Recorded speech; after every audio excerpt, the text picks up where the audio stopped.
Let's do that. All right, y'all. So I am very, very excited. This is the first recording of the Hidden Curriculum podcast. So I'm very, very excited. We've been talking about this for quite some time, and it's dope to be able to finally put this, out there, right? So, we can start with some brief introductions, and then we'll kind of go into our conversation for today. So I'm Dr. Nelson Zounlomè. I'm a published author. I'm a recovering academic. I am a Thrive consultant, and I'm the CEO and founder of Liberate the Block.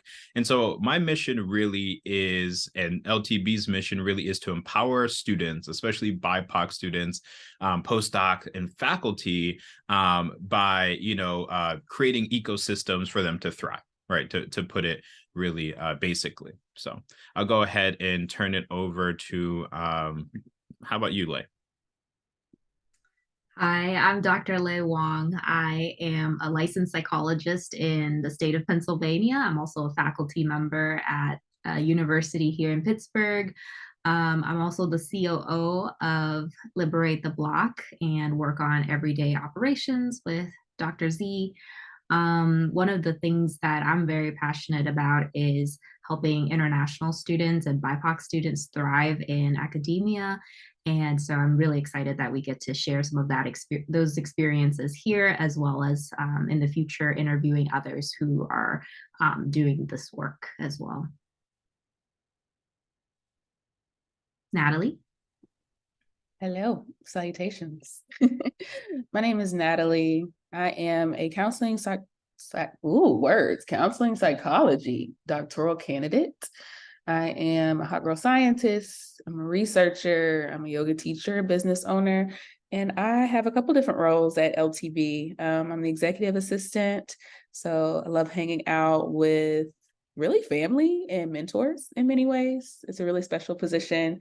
And I've crafted out this space to be a director of coaching and wellness, which for me is kind of this dual focus on helping BIPOC and international students thrive. I'm having that active experience as I'm entering this role. So it's really unique to build out this position while also actively experiencing it. And then the wellness portion is really grounded in my passion to ensure wellness for these communities.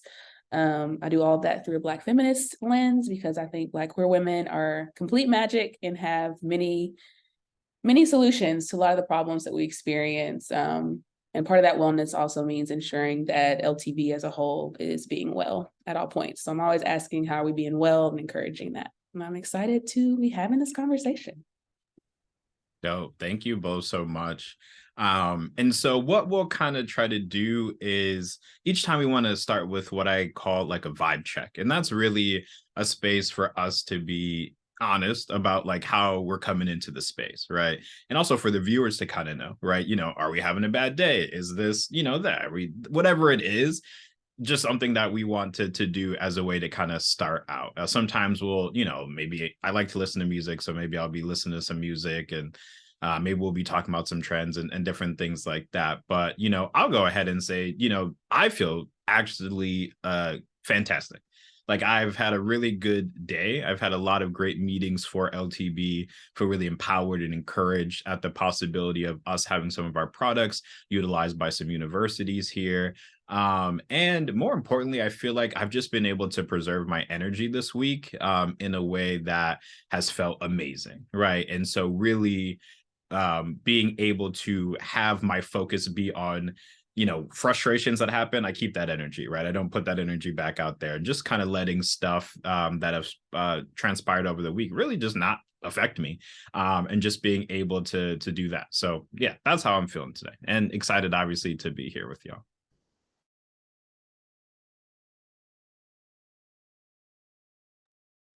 I'm trying to find the best word. I am really tired today. So I'm recently a candidate, and I'm in this like phase of recalibration that I'm describing as like, I've been working on my wellness since attaining this huge level up in my doctoral career.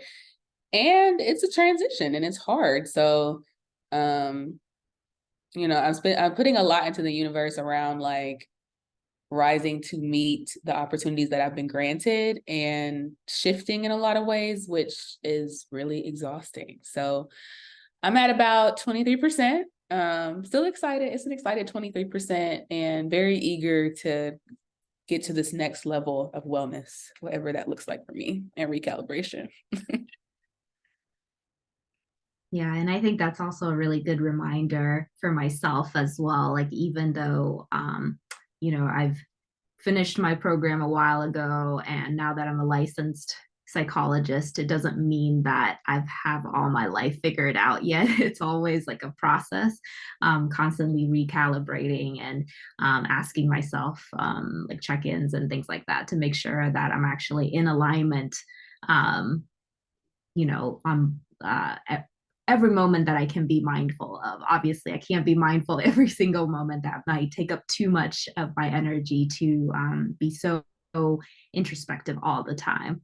I want to say today has been a good day. The sun's come out. If the listeners don't know, Pittsburgh is a very gloomy place during the winter time, and so anytime when the sun comes out, we feel like we have to drop everything to go outside and enjoy the sunshine. It's been raining all day, but now the sun has come out, so it's really made me feel more hopeful for the rest of the day.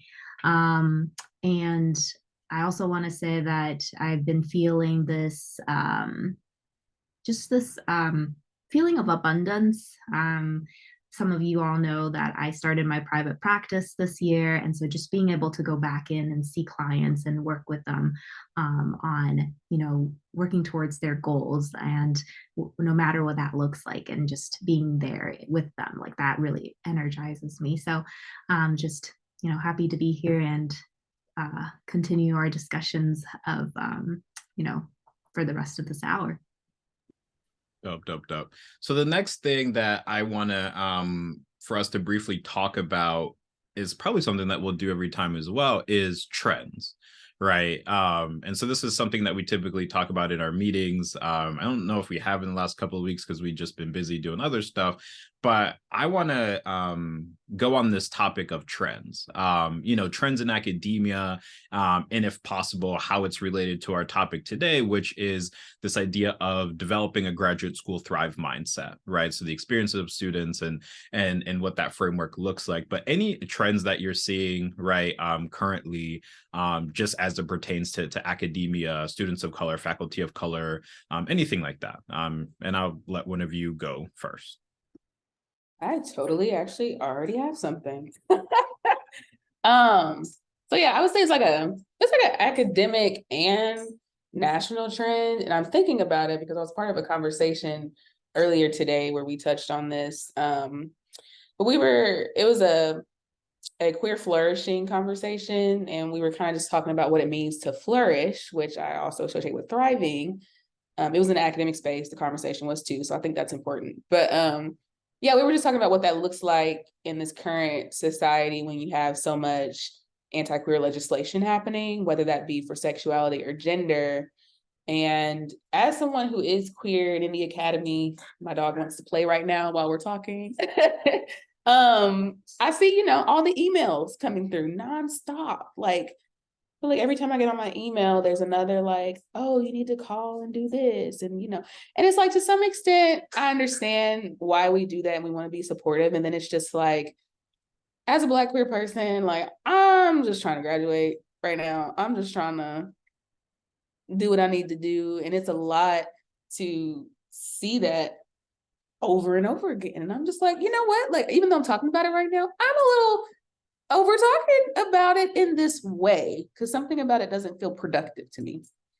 I think that's as far as my reflections are at this point. I've also been kind of battling with this whole like being a counseling psychologist in training and knowing that we're so committed to activism and social justice and everything. And it's just like, damn, can y'all go do it today?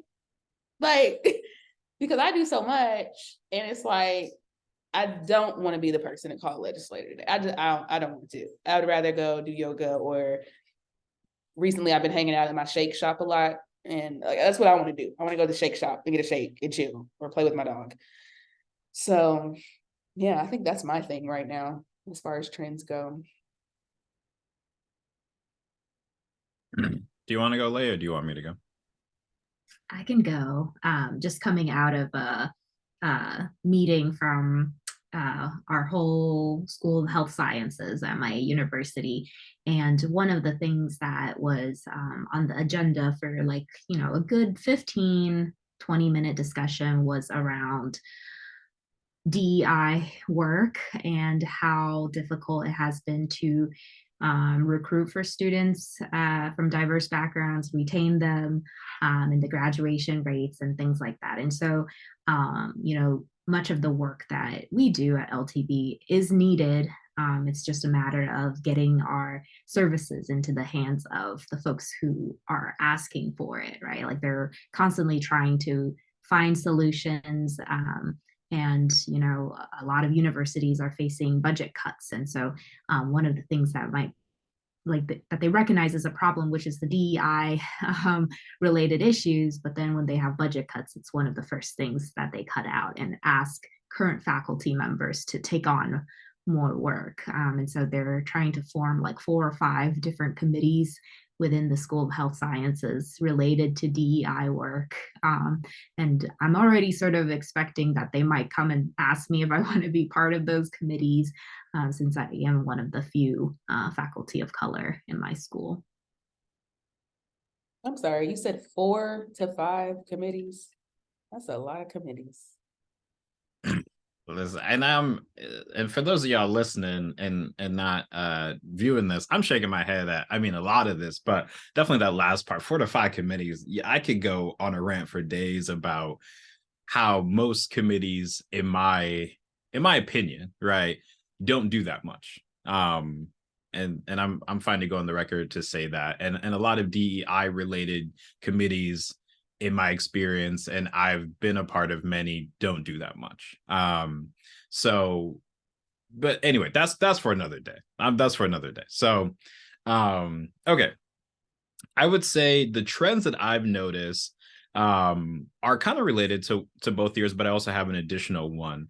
But I want to say that I feel you, Natalie, on because Leigh and I were having a conversation not that long ago about this idea of exhaustion, this idea of, wanting to just be able to go out and enjoy, right, life, right? And, when we talk about and we think about some of these bigger movements like Black Lives Matter, right, and things like that, what I feel like is somewhat missing from some of these conversations is a lot of us really just want to, I shouldn't say it's missing from the conversation, but we just want to go do our thing. Right. And so for a lot of us who are counseling psychologists or who might be, in marginalized groups, it's, we are called on so much, right, to do the advocacy work. And it seems like it never stops. Right. And that's what Leigh and I were talking about. Right. And I think it was earlier this morning in a different meeting, but we were talking about how it felt like such a collective push, right, of the entire country and a lot of folks from our backgrounds to get Biden elected because the alternative didn't make sense for us, right, in our identities. And at the same time, it's one of those things where we'll then, we don't necessarily readily see that ROI for ourselves, right, and necessarily for our communities, but also too, what's going on around the country is like, I'm exhausted, right? Like I want to be able to advocate, I want to be able to call, but all the stuff that I experience in the academy or just the stuff that we work to do, that in and of itself leaves you so exhausted, right? And so the idea of making another call, sending another email, right, giving more money to another cause, right, and things like that, as opposed to those who are in power, who have funds and who are the orchestrators of said oppression, right, aren't obviously gonna do that, even though they should be, and even though more work should be put. But related to that, the trends that I've noticed and I've been very, very upset by is the amount, what's going on in Florida, essentially, when it comes to DI related stuff, say woke bill, I believe it's what it's called. And, I have a pretty good friend and colleague who works in Florida, and I'm hoping to have her on another podcast. She said that she'd be happy to come and talk about what it's like to be teaching right now, et cetera, et cetera. But I've been seeing headline after headline of budget cuts, and folks who, like the one that I read earlier today, there was a Black woman who had been working in Florida 40 years in a DI related position, I guess, cut.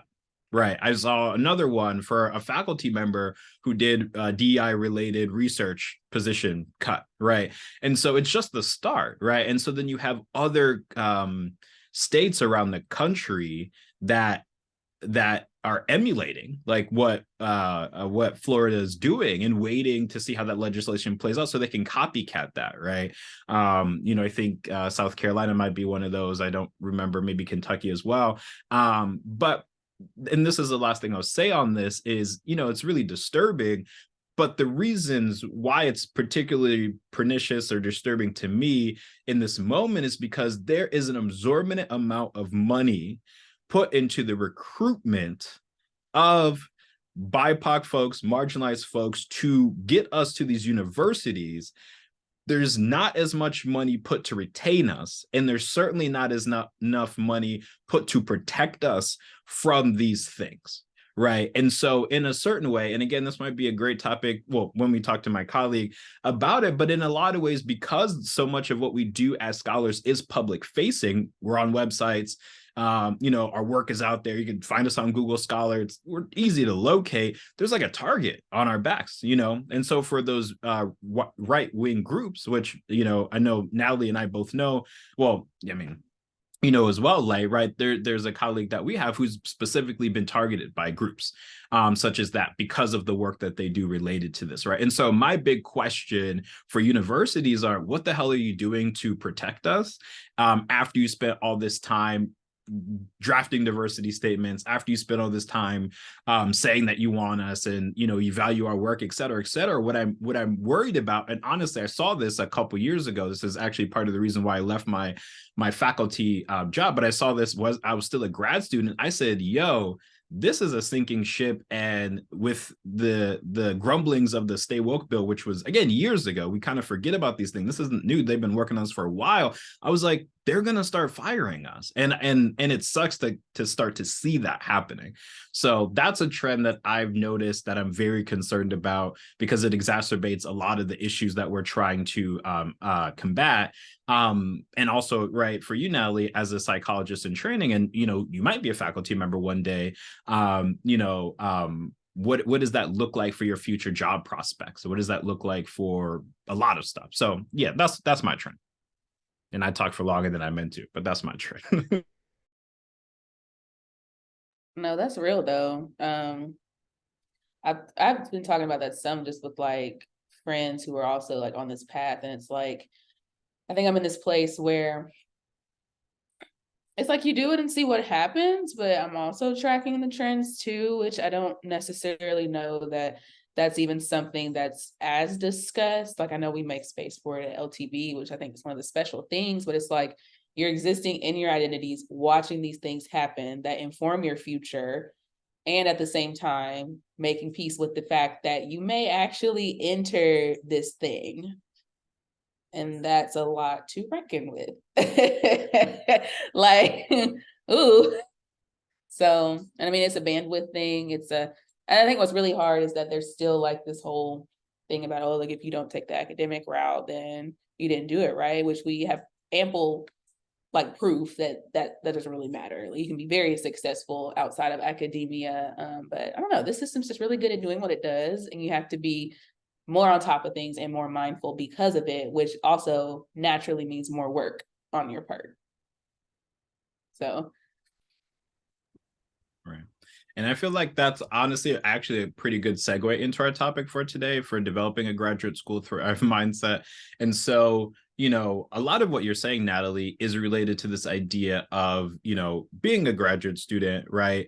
Moving towards a particular career trajectory. And for PhD students, the holy grail, right, is still to become a tenure track faculty member, right? Whether you want that or not, that is the holy grail, right, in your education. We know that that's just what it is. At our one institute. Sure. At an R1 institution, right? Research one, high impact, whatever term that they're using now, they change it every couple of years, but right, your bigger, huge grant funded, institutions. That's the holy grail. That's why we're doing all the work that we're doing. Anyway, so, but what you're talking to now is this idea of there's a big disconnect between your education, between the potential jobs out there, and why I love that the name of this podcast, Hidden Curriculum, is because we're actually talking about what does this look like for those of you who in the next I would say 5 to 10 years who do this type of work and who are recruited to do this type of work as graduate students. What do your job prospects look like as a tenure track faculty member, right? Are there going to be complete options? Anyway, I'm getting off my thing. I'm about to go back into that stay woke thing. I can't wait to have my colleague on here because we're about to go in on that episode. But all to say that we really want to focus on being able to have those practical skills and being able to thrive in graduate school, right? And so I guess I should just start by naming what a graduate school thrive mindset is. And so it's really this concept. It's simplicity in its design. In really, it's the idea of, as a graduate student, attending to your holistic health while simultaneously being preparing yourself to be very competitive for your future career. Right. And so, it really focuses on 4 pillars that we focus here at LTB, which is community, wellness, academics, and career. Right. And so it's something that I developed in graduate school or soon thereafter, based really around my personal experience, right, as a Black man, as a BIPOC student of color in graduate school, and seeing that my education, because of fellowships or communities I was a part of, right, was vastly different from those of my peers, and realizing that a lot of the ways that we teach graduate students really leaves out a lot of practical skills, but also really doesn't prepare folks, right, for anything outside of academia, even though we know and have known that there are not enough faculty positions to accommodate the amount of graduates, right? And so, I developed this to really help students take ownership of their academic career, right, to be able to explore careers post-graduation early on, and really just attend to their needs. And there's a lot of content for students of color, BIPOC students, around, embracing your identities, and being able to build a sense of community, being able to combat racism, right? All these things that I had to deal with a lot. I went to Indiana University. For those y'all don't know, it's a place. Like, love-hate relationship with where I went to school. But it's a place. So yeah, so that's the definition of it. And I'll stop there. Yeah.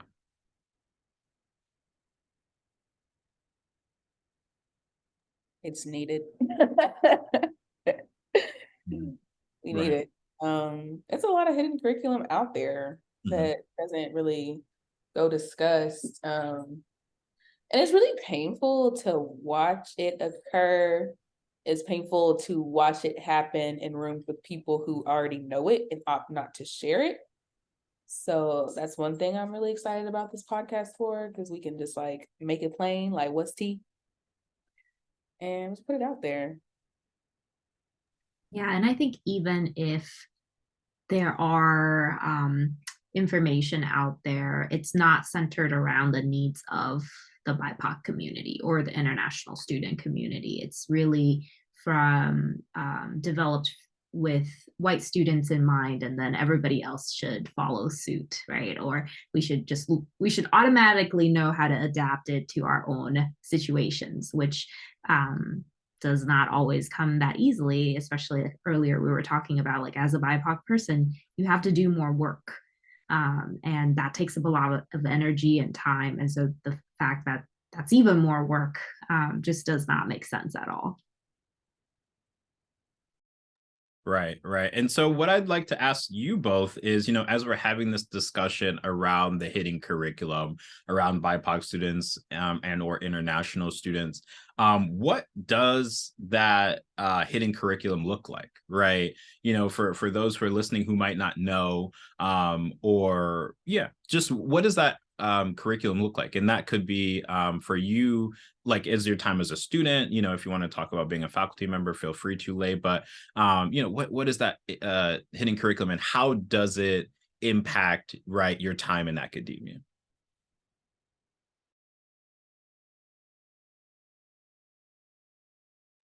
Well, I'm like, let me roll out the list. No, but really though, I don't know. I guess I'm just we'll see what comes to mind as I'm talking. I'm sure I'll think of something and have to jump back in, but it looks like, something I was thinking about again earlier in the same conversation. One of the really great things for accessibility that I've been practicing are these like visual depictions. So you give the audience a description of what you look like. And it's like, even with something like that, which is super simple and straightforward to do, I want to do it. I'm thinking about the fact that it's like, I'm on this platform among all these academics. We're talking like 200 something people on there. And it's like, I'm gonna be me regardless, but like, I have to think about what I look like presentation wise. So like, I have a tattoo sleeve, I have facial piercings. I like to color my hair different colors. So like my hair is kind of, well, it was teal, but it's kind of like this faded lime color that I'm really rocking with. But I've had to have conversations all while I see my white peers with purple hair, blue hair, whatever else. And I've had to be the one to have conversations with people who ultimately want to protect me, of course, but just keeping it real, where it's just like me just showing up authentically as who I am might automatically mean that I get read as less competent than I am, when I know that what I'm bringing to the table and my CV is more popping than the people who don't have those conversations. And that's hard. Or the ways in which evaluations that are built into programs are subjective, but for a fact that the ways in which you and your peers of color are getting tested, and the amount of content you have to know is just so much more than your counterparts, specifically your white counterparts, and that's hard. Microaggressions, they never stop. They're always happening.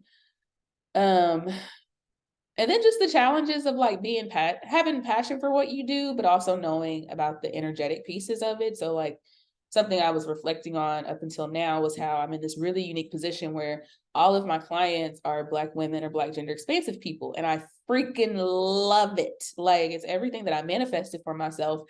And there's added work and weight on me because of that.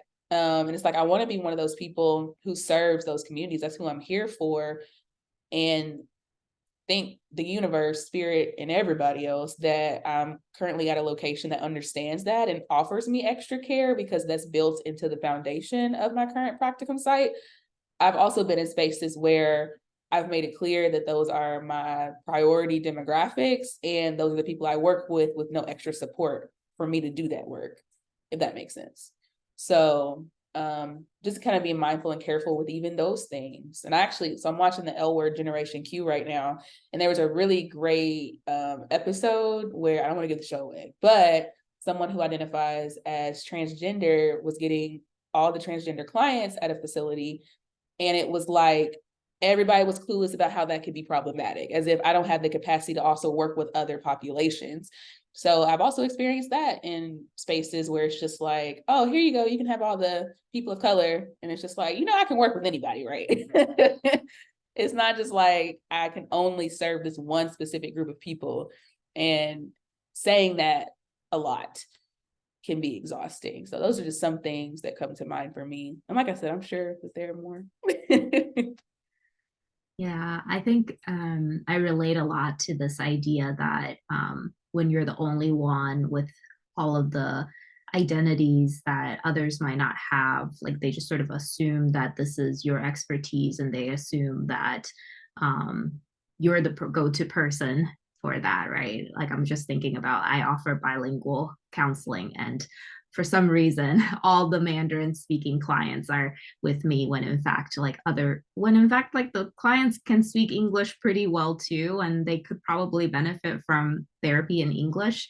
And so just even having to educate other people about how, like you said, how problematic that can be, like that pigeonhole that they put you in. This is fresh on off of the top of my head because I'm conducting a study on Taiwanese therapists in the U.S. So so to qualify for the study, they have to come into the States as international students and have seen clients or are currently in training and have taken multicultural classes. And I just had this really great discussion with one of the participants about how just this idea that we've learned, like for those of us who are more acculturated, like we've learned how to navigate the white system so well that we're actually scared of working with folks from like supervisors who are of Asian descent, for example, because we're worried about, okay, I kind of got down the code switching to work with a white person, but now I don't know if this Asian supervisor is adhering more to like white culture versus our own Asian heritage, right? And oftentimes these supervisors don't have enough training or verbiage to talk about it with us as supervisees or advisees. And so just talking about how even that almost internalized racism to some extent of just being afraid of being judged more harshly by advisors or supervisors who share similar heritage as we do.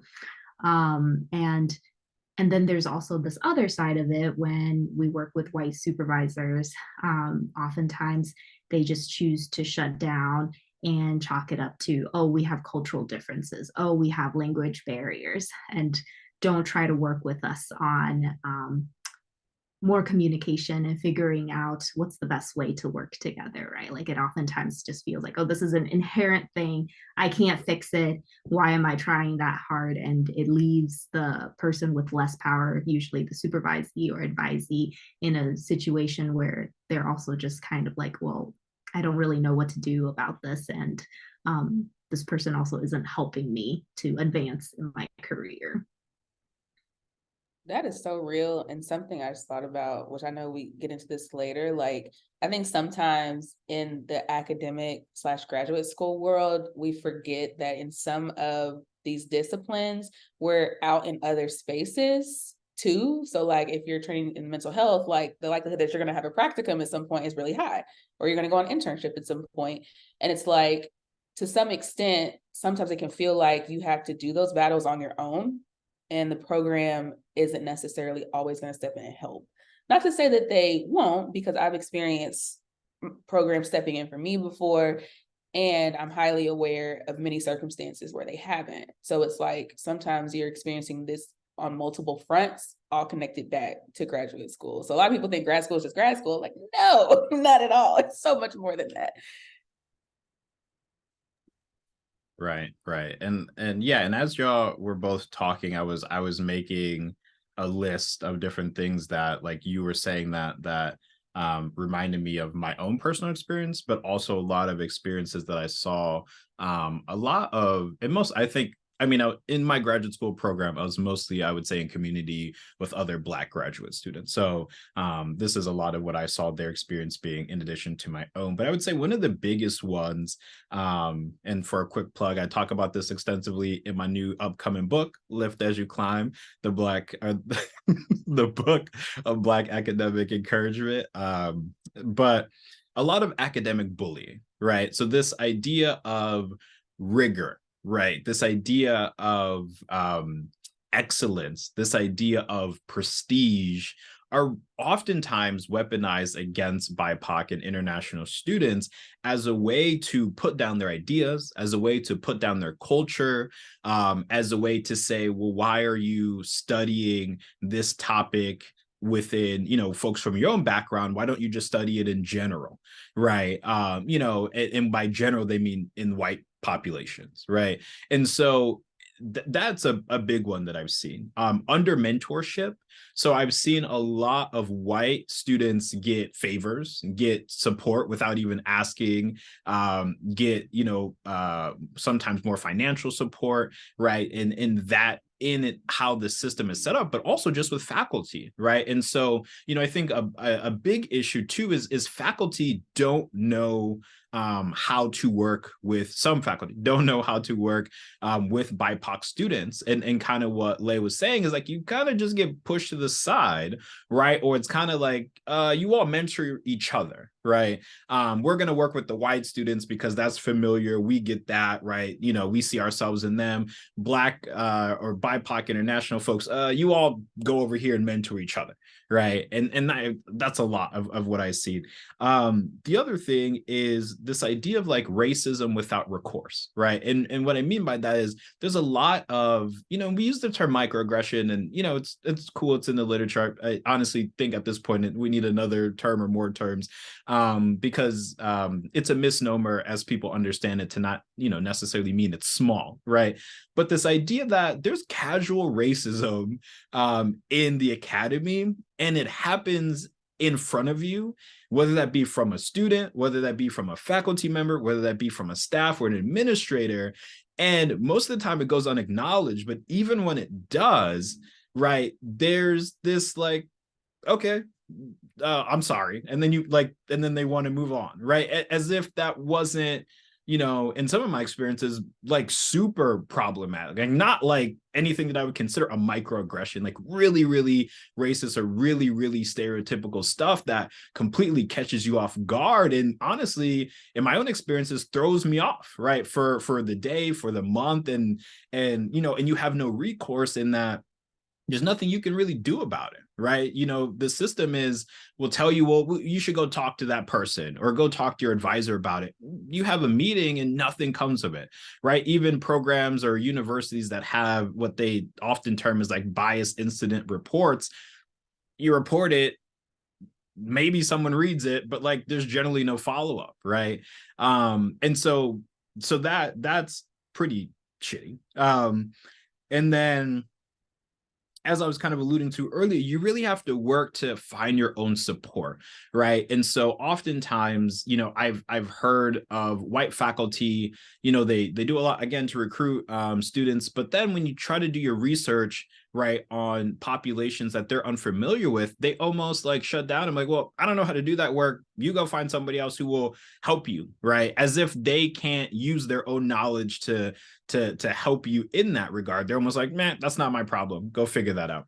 And then the last thing that I'll say, and this was related to an earlier point of under mentorship, and I will never forget this. I was at a conference and there were two Black women, and I believe they were like in chemistry or engineering. I don't remember. But they asked a question, and it was noted that they had a white supervisor, advisor. They both wanted to become faculty members, and it was a session on publishing. And I remember them asking a question about, publishing. And in the setup of that question, they said that their advisor told them that they should not worry about publishing until they became faculty members. So for those like who don't know, that makes absolutely no sense. And how those folks were set up to fail, right? And so what you could see on their faces in some of the responses that they got was like, yo, like this is messed up, right? You're not going to get a job, right? So it's stuff like that really bothers me. And that is a lot of the quote unquote hidden curriculum, is that we have to spend a lot of our time helping each other recover from racism, helping each other navigate knowingly problematic faculty members, helping each other make sure that you avoid taking classes with certain faculty members because it's known that they're biased, right? Like that's the hidden curriculum. And, when I talk to a lot of my white colleagues about it, yes, there's sympathy there and things like that. But, but like they just go on their way, right? And they don't really have to deal with that, right? And so, when you're thinking about a graduate program, especially a PhD program, for some folks, that's it could be a decade.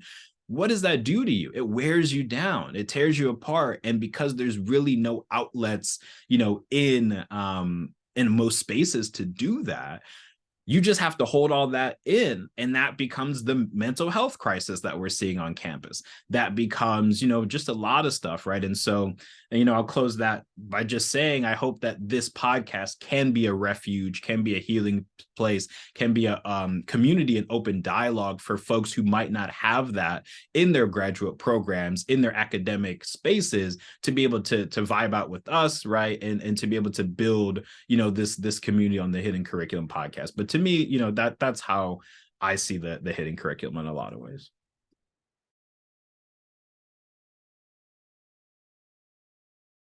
I would even say that's not under mentored. I would say it's problematic mentoring, right? Or maybe even just like almost like malicious mentoring, because that is not the correct information, right? I doubt that that faculty would tell his or her or they their other, like, for example, white advisees that same suggestion. Right. Okay, so we have a number of questions that we could talk about, but what do you all think? Actually, let me switch it up. So as we're talking about these, right, and I've actually so these are questions for Natalie, right? And so I have developed, right, the course around developing a graduate school Thrive mindset. Natalie has actually taken that course, right? And so, and I'll probably only ask you like 2 questions or so, but really, what I guess was the takeaway, or how was that, maybe how generally was taking the course, right? And then maybe just what you're taking away from that course. Yeah. So one, I just love things that have things for me to do anyway. And I think a lot of like the programs that we currently have, they're very watch a video or hear this talk and then just take some notes and go on with your life. Something I really appreciated about the course was that there were tangible and useful activities for me to do. And what I really appreciated about those activities is that they built on themselves, starting with like myself, my authenticity, my values. So it's not so much that I'm working through the course with academia's values, or it's not like I'm assimilating to something. Rather, I'm approaching it like this is where I'm showing up. And for real, y'all have to assimilate to me wherever I go, or I'm gonna have to find my best fit. So I love that the activities caused me to think like that. And I think it was like a welcome surprise, because again, a lot of times when you're doing any sort of like professional development or career preparation, it's so much like about the thing rather than you as a whole being who has to show up and do that thing. So I appreciated that. I appreciated the candid nature of calling out what some of these hidden curriculum pieces are. So that's naturally embedded in the course. And it's like a sigh of relief to go through something that talks about the logistical things, the things you should naturally know, but also the hidden pieces that don't go as discussed. And then to be able to like highlight that, tell my friends, invite them in, things of that nature. So for me, and even folks that I've talked to about my experience, it's like, oh, that's what's going on. It's like, yeah, that's what's going on. So call out and call in. What else? I appreciate that I walked away from the course really feeling like a magician in a lot of ways. So there's a lot of empowerment built into the course, and you're getting the information that you need to apply like whatever your vision is. So for me, you know, that looks like, you know, yeah, at some point I probably will be a professor because I like science, I like mentorship, I like teaching, but also I want to be a business owner, a thriving business owner at that. I'm a yoga teacher. I want to have a yoga studio. Like there's all these things that I want to do. And I felt like after taking the course, I had tangible steps to start to do those things. And I felt confident about my ability to do it. So I think even like approaching the course, like, and I know, you know, some listeners, they're probably hearing about this for the first time. And it's just like, you know, approach this course like something you're like hella motivated to do, because if you show up to the course that way, you're going to get out what you put into it. So I feel like I walked away with more motivation than when I started. And for that reason, I've just taken off, to be honest. There's been a lot of stuff within the last year that's happened in my life that I started grad school 5 years ago. Like 5 years ago, Natalie would not have thought she would be where she is right now. So I'm deeply thankful for that. Yeah, thank you for sharing. Go ahead, Lei. Oh, I was just gonna ask, like, was there like any specific lessons or specific activities that really stood out to you as you were taking the course? Probably just because I brought it up, the values one, because at the time when I did it, I didn't realize how much the values I was assuming were mine were actually things the system, whether the system be academia or what else, made me feel like were important. So I care a lot about ease and comfort in my life. And I guess like being, I mean, this is all insidious in a lot of ways, but before then it was just like, oh yeah, I care about like hustling, getting the job done. That doesn't even exist in my vocabulary anymore, which is wild to navigate in academia. But like, yeah, as a result of that activity, now when I get offers to write a paper or like do whatever, I'm approaching it like, is this going to bring me comfort and ease? And that's like the first thing. Another value that I have is pleasure. So like, do I actually like doing this thing, or is this something that I don't even really care about? And those weren't things I was necessarily doing beforehand. Right. Yeah, and I mean I love to see that, right? Because I've had a chance to work with you, you know, before you taking the class and after you taking the class. And as you said, yes, you took off, right? Like honestly, like a shooting star. And the way that you are yourself now, I could tell that's who you truly are and always have been, but Yeah. you're now able to show up as yourself in academic spaces. And honestly, because of just who you are and how you are, I've seen you thrive in a way that it wasn't until much later in my graduate school journey that I was able to feel that way and demonstrate that, right? And especially, right, you know, I love the values thing and what the values activity and what you're saying about identifying truly, right, what are your values, right, versus what are values that society, academia, et cetera, might be putting on you, right? And I know that's one of the first, I think it might be the first activity that you do. And yeah, it really helps set that course, right, for taking ownership. And I would say one of the biggest things is taking ownership. One of the biggest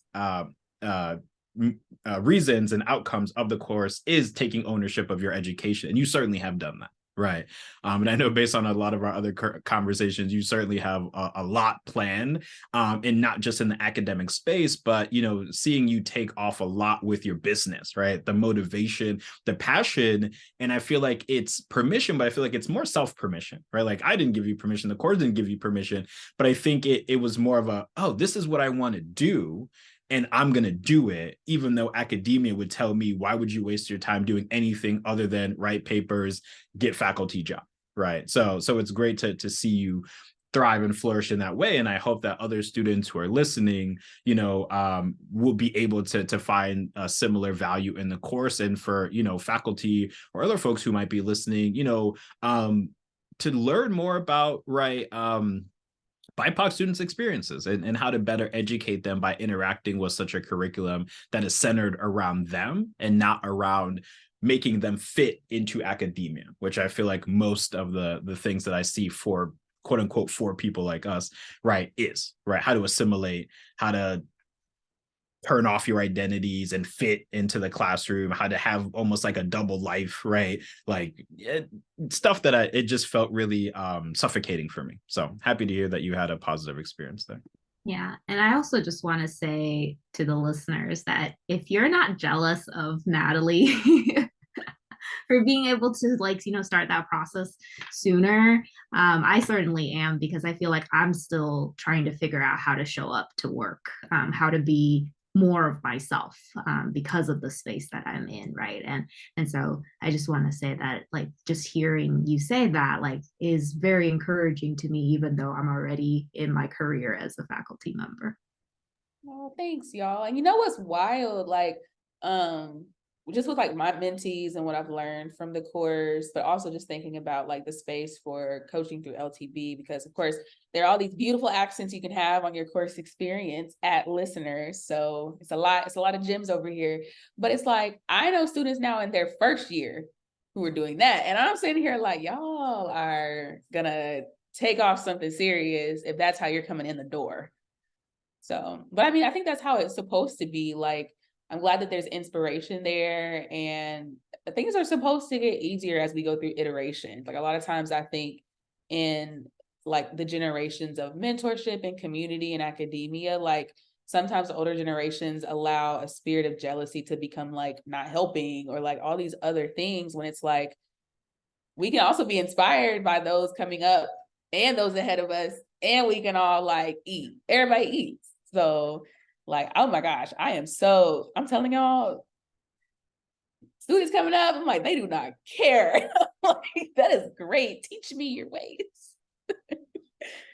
Right. And I definitely love to see that over the years, that inspiration, that really bilateral kind of mentorship and support that happens. So I have one more question for us, right? And that is, what advice would you give to current graduate students, right, who are struggling, who are in the system?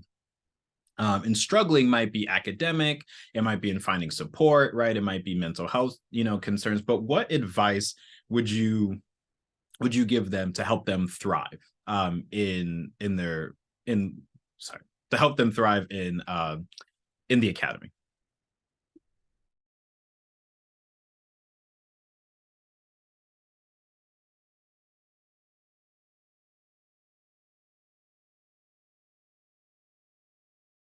I think I would say, this is gonna sound so flowery. But give yourself the opportunity to envision and pursue an alternate reality. And what I mean by that is, like, are you probably going to go through some soul searching and tears and things to get there? Perhaps. I think a lot of our personal selves just follows everywhere, in my opinion. I don't necessarily think you can turn it off. That's just kind of my philosophy about humans. But it wasn't really for me until I gave myself the opportunity to like know that I could walk away from academia and still be whole and healthy and thrive and successful and all the things. And it was like, and for me at the time, like, that was what y'all got to understand. I'm coming from the background of like, when I got my first B ever, I was in tears. I was in college and I got my first B, and it was just like the end of the world. So that's the type of background I'm coming from.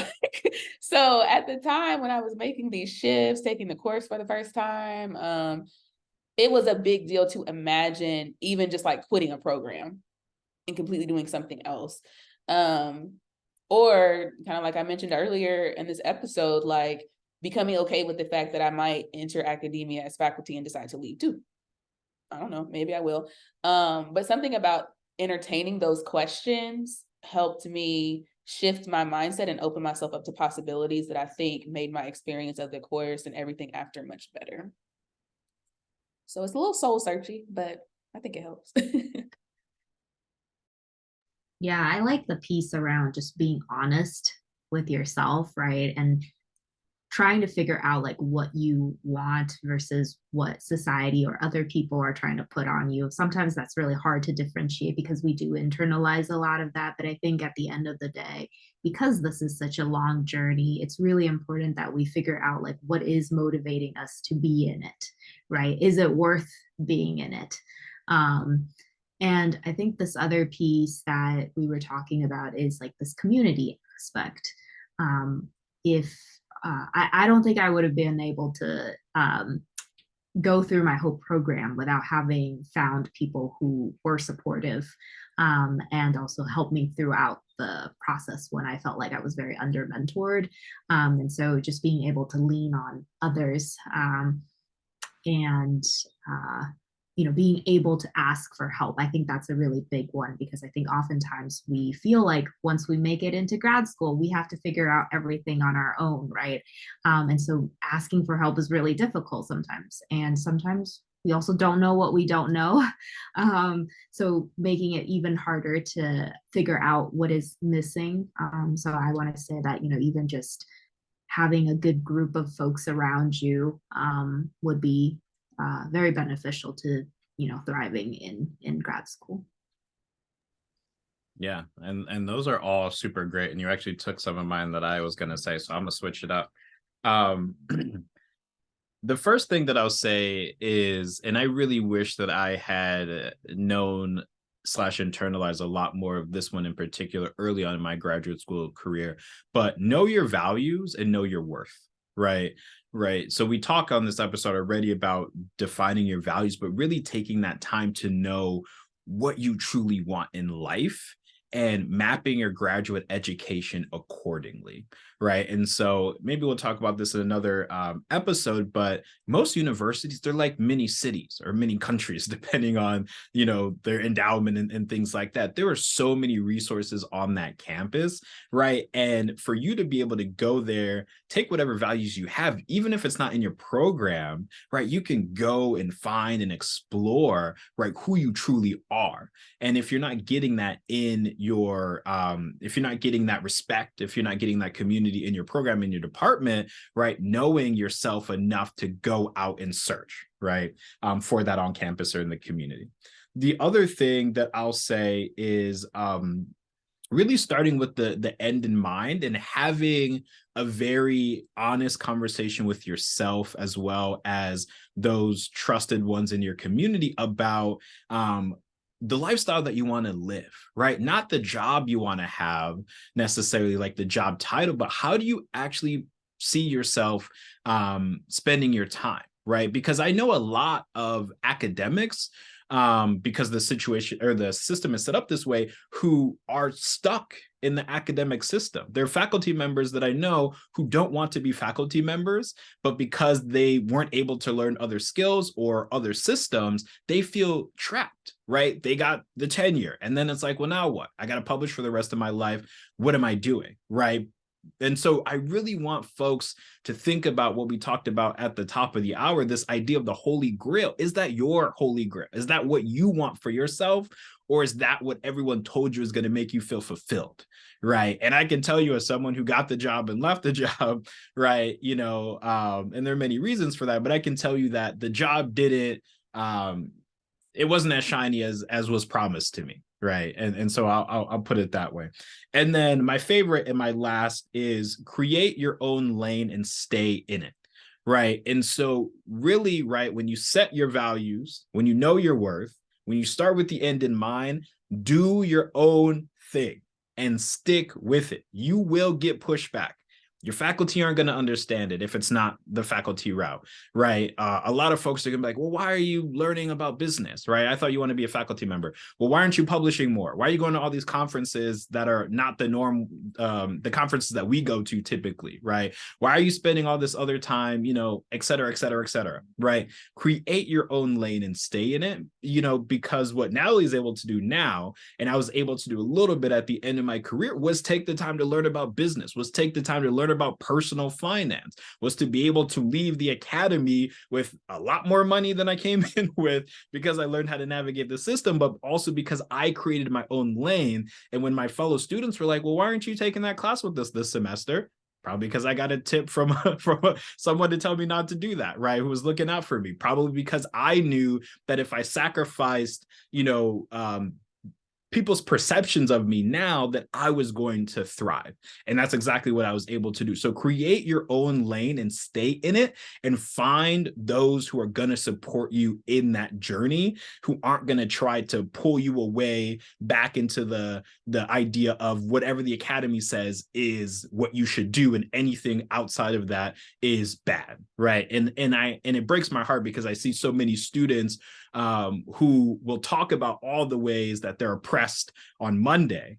And then you'll say like, well, you do this, you could do this, you could do that. And they'll be like, okay, that's cool. Like, that sounds helpful. And then by Wednesday, they're back, right? Because the system always pulls you back, right? And so create your own lane and stay in it, so you can have that protection over your time, over your energy, over yourself. And I lied. I'll do one more. Your wellness, right? Because we're psychologists, your wellness is much more important than your degrees, is much more important than your academics, is much more important than your publications, is much more important than your careers. And I, coming from the experience of burning myself the F out in several times in grad school, say that your health is your wealth, and you really need to focus on that. So that's what I got. Retweet. Like, I know we at the end, but I just want to, as someone who had a stroke and almost died in grad school, this shit is not that deep. Okay? It's not. Take care of yourself. Yeah. I think we all have a personal story around like health and versus academics, right? And those are the moments where it's like, is this all worth it? Yeah. Right. Did we want to end with giving flowers? Kind of. Oh, yes, my favorite part. So yes, thank you. So flowers, right? So what we're going to be doing at the end of every single time we're on here is, giving flowers to our communities, to our mentors, to our friends, to our loved ones who, maybe came up to mind during our conversations, whose spirits blessed us during this conversation.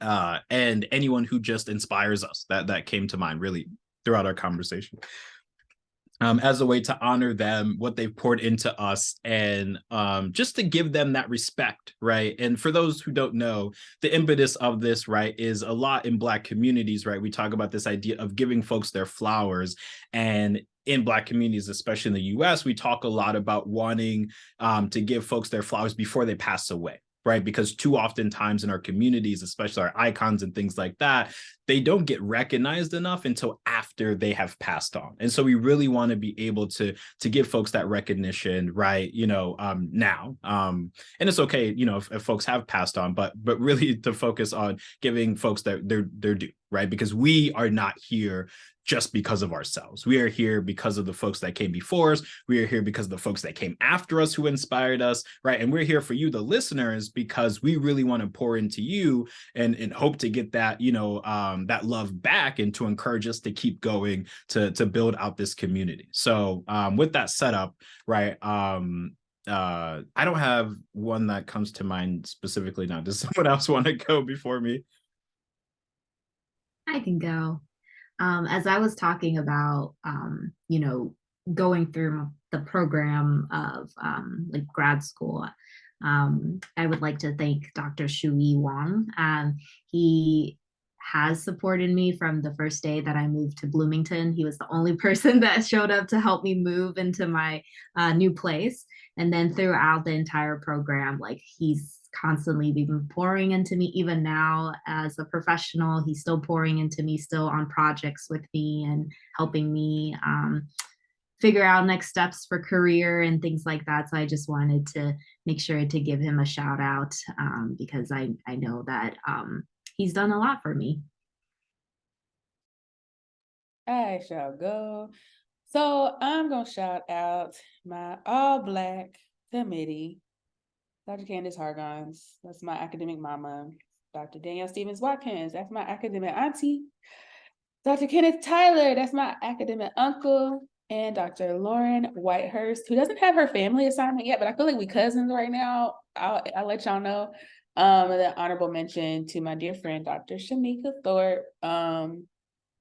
And that's family for real. And like the reason I want to shout them out is because it's like, you know, all the stuff we talked about today is happening. And then we have our intracultural stuff that we be working through while we're working through the major stuff. And like everything that they do aside, like the deepest thing I love and appreciate about my academic team is that they show me who they are very authentically, and they've been real with me, and we've had hard conversations that hurt, and we've came back and we've healed from them, and we are always pushing each other, and we get on each other's nerves, and then we come back and it's like, what you want to eat? So I really appreciate that, because I know it's a special thing that unfortunately many folks don't get to experience. My hope is that they get to more often, and I hope to create that for folks in the future. But yeah, love y'all. Y'all the squad, and yeah, flowers. Yeah, and you know, briefly got to work with a lot of those folks. They're dope. They're dope. They're phenomenal. I miss them, truly. I miss them, and wish that I'd been able to stay in my position longer for that community aspect. That's really the piece that I miss the most, is my students and that community, because I had not been able to work directly with so many dope Black scholars, and that's very hard to find, right? Really phenomenal people, but also great researchers and scholars and things like that. To me, what's coming to me, and it actually literally just came to me, I'm gonna shout out McNair, the Ronald E. McNair Scholars Program that I had the fortune of enrolling in as an undergrad student. Almost didn't apply, but I got into, and that's really what put me onto what graduate school was like. So they prepared me for graduate school and allowed me to come into the graduate school process with day one. My first meeting with my advisor was, I want to become a tenure track faculty member. What do I need to do today to get there? And that set the tone for my advisor relationship and the success of me being able to do that, right? And so I want to shout out McNair. And then I also want to shout out another academic community, actually two more. The SREB Scholars, which is the Southern Regional Education Board. Please, students, check out at your school. You might actually be able to get a scholarship to that institute, but they have the Institute on Teaching and Mentoring that is, I believe, the biggest gathering of basically BIPOC scholars, PhD holders, and or those aiming to be PhD holders in the entire country. And when I tell you that is home, like I had the pleasure of going, I think 2 or 3 times in my graduate career, and the community there is amazing. Everyone there wants to help you. Everyone there has had shitty experiences. Everyone there feels that sense of community. And that's the biggest thing that they talk about is so many people's like, if it wasn't for the Institute, I would not have graduated because y'all give me life every year to come back. And then the last one that I'll do, which is very much related, is the Ford Foundation, right? They put me on the map in a lot of ways. Like, I don't know, I'm still sometimes shocked that I was able to get their funding, but it really set me up for success because it allowed me that freedom to show up as myself. It allowed me that freedom, but also gave me so many good professional development, mentoring, and so much community that I was not getting and I could not have gotten at my institution. Right. And so when we're talking about the struggles of graduate students, right, those folks really come to mind as those who poured into me a lot, and allowed me to be here today. So flowers to y'all. Yeah, thank you all for this really good first episode. And we hope the listeners also enjoy this conversation as much as I did. Right. Yeah. And feel free to leave us some comments. Don't know exactly how we're releasing this yet, but leave us some comments, give us some questions. Shout out to the LTB squad. And yeah, I guess we're out.